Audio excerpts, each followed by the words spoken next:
La plus grosse gauchiste de l'univers est de retour pour vous jouer un mauvais tour. Hélas, et qui vous dit que notre système de répartition et notre système social que le monde entier nous envie, hein, surtout Dubaï je crois, surtout Chypre, surtout Singapour, ils sont absolument verts de jalousie de l'état économique et de la solidarité à la française bien sûr, et surtout, il faut pousser le bouchon encore plus loin Maurice, il faut donner encore plus en pluie d'or l'argent de Nicolas à la CAF, et sans oublier de taxer toujours plus Bernard Arnault, hein, parce que rappelez-vous, d'après les gauchistes, ça n'est pas du tout la femme de ménage de Bernard Arnault qui devrait payer moins d'impôts, mais non, c'est Bernard Arnault qui devrait en payer plus, toujours plus d'impôts, et surtout, toujours plus de dépenses de l'État, et personne n'en trouvera rien à redire. Alors allons-y les amis, que nous dit Vanessa Aznonaz, la plus grosse gauchiste de l'univers, et comme d'habitude, comment vos geôliers vous font passer des vessies pour des lanternes, l'enfer pour le paradis, et on voit ça ensemble tout de suite. Débat, faut-il baisser les allocations familiales ?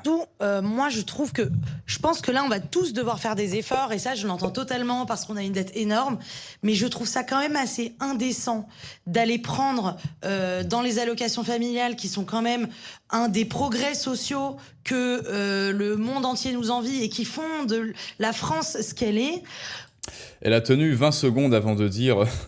Elle a tenu 20 secondes, Vanessa Gauchiste, avant de dire que le monde entier nous envie. Mais qui envie la France en ce moment ? Moi, je regarde tout autour. Est-ce que les gens nous envient le vol des bijoux collection Napoléon ? Est-ce que le monde entier nous envie les chances pour la France ? Est-ce que le monde entier nous envie nos entrepreneurs qui se cassent de France, en fait ? Est-ce que le monde entier nous envie... Ah oui, si, je sais. Le monde entier nous envie Mistral et Bernard Arnault. Mais devinez quoi ? Mistral et Bernard Arnault et le fondateur de Ledger aussi, Éric Larchevêque, eh bien, ils veulent absolument quitter la France. Sauf Éric, qui veut réveiller les consciences, et ça, c'est très bien. Mais en tout cas, oui, ceux-là, le monde entier nous les envie. Oui, certes, mais la CAF, les APL, la prime de Naël, hein, cette fameuse prime que le monde entier nous envie, blablabla, ça, je ne suis pas sûr.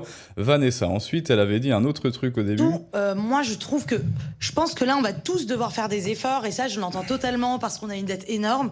On va tous devoir faire des efforts, et ça je l'entends parce qu'on a une dette énorme. Mais oui, rappelez-vous, hein, c'est vous qui avez fait la dette. Et oui Nicolas, c'est à cause de toi que la dette est aussi énorme. Non, c'est complètement faux.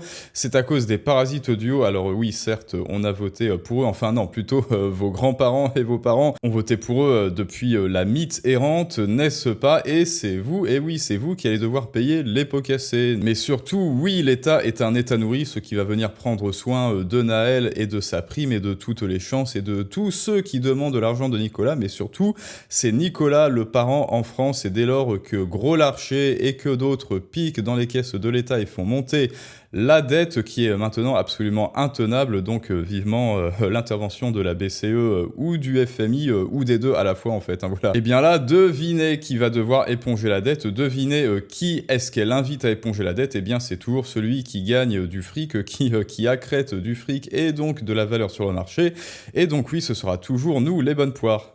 Mais je trouve ça quand même assez indécent d'aller prendre dans les allocations familiales qui sont...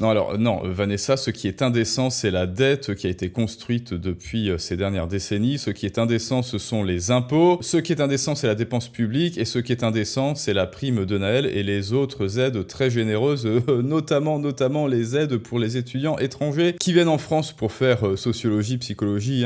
Vous savez, toutes ces filières chômage que le monde entier nous envie et ensuite repartent chez eux ou alors viennent grossir ici les rangs des chômeurs, et en attendant, eh bien, Nicolas continue de les payer. Ça, c'est indécent, Vanessa. Donc quand même un des progrès sociaux que le monde entier nous envie et qui font de la France ce qu'elle est, quand on voit que... Attendez, j'ai vu un truc, c'était indécent.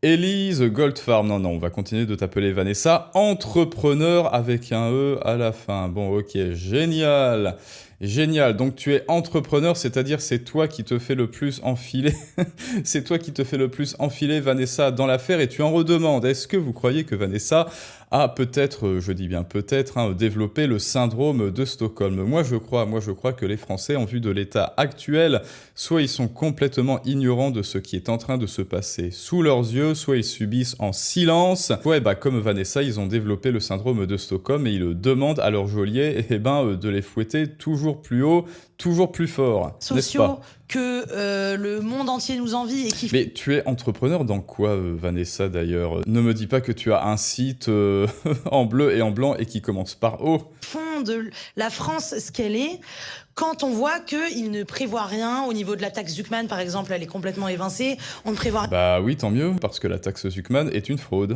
rien pour taxer les ultra-riches, et je vous dis ça en étant moi D'ailleurs, la taxe Zuckman, c'est vraiment la cristallisation parfaite, c'est la personnification, mais en fait sous forme de taxe, que les Français et même les économistes français et même les prix Nobel en économie français ne s'y connaissent pas en économie, et que Zuckman ne s'y connaît pas en économie. Il s'imagine vraiment que Bernard Arnault, que Éric Larchevêque, que le patron de Free, etc., etc., enfin tous ces milliardaires français, ils s'imaginent vraiment qu'ils ont tous leurs milliards pépères sur leur compte chèque, à la Société Générale ou à la caisse d'épargne. Ils s'imaginent vraiment ça, alors que non, bah évidemment, 99% de leur fortune, eh bien, ce sont des actifs, et ces actifs, ce sont leurs entreprises. En tout cas, des actifs non liquides, ce qui rend la taxe Zuckman complètement inane, et écoute, ça prouve à notre corps défendant, cela exhibe au monde entier l'indigence en termes d'éducation financière des Français et même des économistes français, donc CSC. je me dis, attendez, il y a un truc un peu obscène, un peu indécent,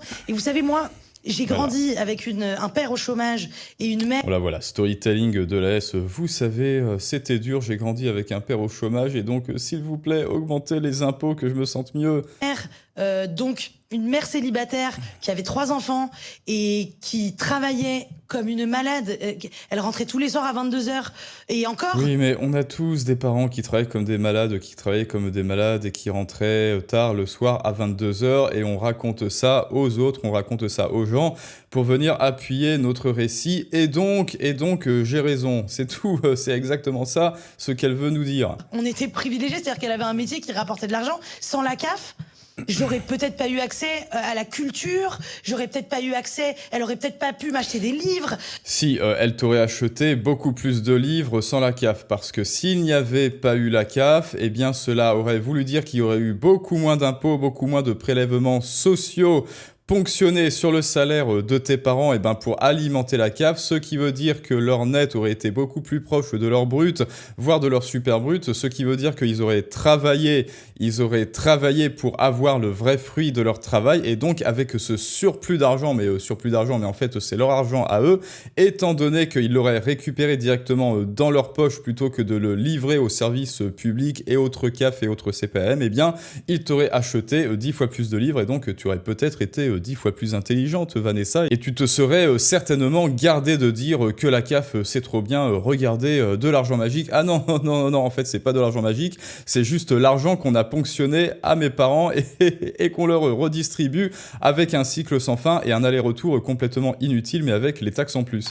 Je veux dire, il y a des familles qui en ont besoin, et je vous dis ça, moi, alors qu'on était déjà privilégiés. Bah oui, écoute, et moi j'ai besoin de Penelope Cruz dans mon jacuzzi qui me livre du champagne en argent. Voilà, c'est mon besoin. Et alors, tu vas faire quoi, Vanessa? Tu vas accomplir mes désirs? Parce que ma mère avait un métier quand même qui rapportait de l'argent, mais sans la CAF, elle s'en sortait pas.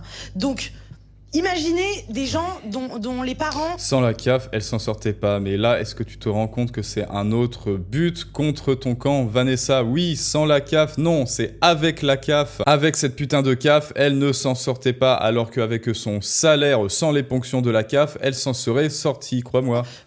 Ont des métiers compliqués, sont ouvriers, je veux dire... C'est quand même très important, et je pense que c'est un coup au moral aujourd'hui pour ces familles-là, quand on voit que par ailleurs, Bernard Arnault ne sera pas plus taxé. Et voilà, l'homme de paille, elle a tenu donc combien? 1 minute et 21 secondes avant de sortir le méchant Bernard Arnault, le méchant senior site de l'histoire. Après, vous le voyez, un petit storytelling de la S. Alors, elle a commencé par son exorde, la CAF, c'est bien le truc que le monde entier nous envie, donc grâce à la CAF, on vit au pays des bisounours, et tout est bien et c'est utopique et tout le monde a à manger. Bref, le paradis communiste, quoi, le paradis communiste. Et ensuite, Petit storytelling de la S, moi je vous raconte mon histoire dans laquelle eh bien la CAF sait bien, elle m'a aidé, et ensuite apparition du gros méchant Sauron, Saruman Arnaud, ou plutôt Bernard Arnault, qui le méchant ne sera pas plus taxé, alors que le pauvre justement c'est le premier contributeur net de la France. Et encore une fois non, ça suffit, ce délire de gauchotopia, ça n'est pas à Bernard Arnault de payer plus d'impôts, c'est à la femme de ménage de Bernard Arnault de payer moins d'impôts qu'elle n'en paye. On devrait tous, si vraiment avec cette légende que l'État fait des super cadeaux fiscaux à Bernard Arnault, eh bien on devrait tous avoir ce cadeau fiscal et on devrait tous voir nos impôts baisser. Il faut arrêter cette inversion des valeurs, c'est aux impôts de baisser, c'est aux dépenses publiques de baisser. Et qu'est-ce qui se passe dans le concret? Eh bien la dépense publique augmente et les impôts augmentent, et vous inquiétez pas, c'est génial, on va augmenter les impôts et donc on sera plus heureux. Bref, syndrome de Stockholm. En fait, c'est juste une question d'équilibre. Je pense qu'on serait... Ah oui, là, vraiment, les prélèvements obligatoires, Nicolas le dit lui-même, c'est parfaitement équilibré, parfaitement juste et parfaitement légitime. Il faut rappeler aux Français, c'est ça que devrait faire pour moi le gouvernement et l'État, c'est de dire on est tous ensemble et on va tous contribuer. Et donc si on voit que Ah, enfin elle se montre raisonnable, on va tous contribuer, enfin l'État va baisser les dépenses publiques, plot twist non. Un milliardaire contribue beaucoup. Il y a quand même le projet dans le budget d'une taxe sur la rente professionnelle. Oui, même si on prend pas la mais taxe il va toujours y avoir des optimisations. Bah tant mieux qu'il y ait toujours des optimisations, tant mieux, on est très content pour Bernard Arnault. Et bien maintenant il n'y a plus qu'à faire en sorte que la femme de ménage paye moins d'impôts pour qu'elle en paye aussi moins que Bernard Arnault. Non, qu'est-ce que tu en penses, Vanessa? Bah oui, tiens, voilà. Balek Aldwin dit exactement comme moi, il a tiqué exactement comme moi, entrepreneur. Et pourquoi pas entrepreneuse tant qu'on y est? Tiens, je ne sais pas. Pourquoi faire 3 enfants quand on est célibataire et qu'on n'a pas les moyens de les élever? Alors ça c'est un sujet tabou, hein. Ce qui relevait des évidences, est-ce que vous avez remarqué ça, les amis? Ce qui relevait de l'évidence et des lieux communs, eh bien aujourd'hui ce sont des sujets tabous parce que eh bien les gauchistes vous bâillonnent idéologiquement, ils vous censurent, hein, vous le savez, comme toujours, avec le flingue du chantage moral qu'ils posent sur votre tempe, et donc vous devez marcher sur des œufs en permanence et vous ne pouvez plus rien dire sans que leur petit cœur fasse une tachycardie. Personne n'envie notre modèle social, Vanessa, un modèle qui nivelle tout le monde vers le bas. Effectivement, je crois qu'elle s'invente vraiment une vie à chaque sujet, chaque semaine, elle change sa vie. Mais oui, mais c'est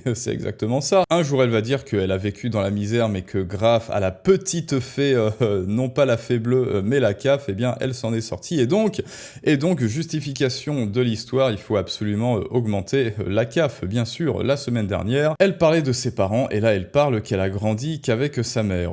Tiens, faut arrêter de l'inviter, c'est plus possible, autant de mensonges. Bon bah écoutez, les amis, voilà, encore Vanessa qui nous fait l'honneur, l'insigne honneur de nous dire que vous devriez payer plus d'argent pour ceux qui ont décidé de jouir de leurs droits à la paresse, et oui, pour faire bonne mesure, évidemment, hein, on est sur internet, il faut des aides pour les handicapés, bah parce que effectivement, eux, s'ils ne peuvent pas travailler, oui, effectivement, il faut peut-être une petite aide minimale, et bien voilà, pour le chômage, pour permettre aux gens de rebondir ou de se sortir d'une mauvaise passe, mais c'est tout, voilà, c'est absolument tout, parce que au-dessus, eh bien, ça devient du communisme. Et donc maintenant, c'est à vous de me dire ce que vous en pensez. Les amis, n'oublie pas que si toi aussi tu as quelque chose à dire, si tu ne crées pas encore de contenu, si tu ne sais toujours pas te faire comprendre, partager tes idées, quel que soit ton domaine d'expertise, eh bien tu le verras, Vanessa le fera à ta place et elle dira des inanités et des bêtises, des petites bêtises, pendant que toi, tu resteras un jour de plus ignoré dans l'ombre avec tes idées. Et pour ça, seule solution, les clés de la persuasion en description et en commentaire,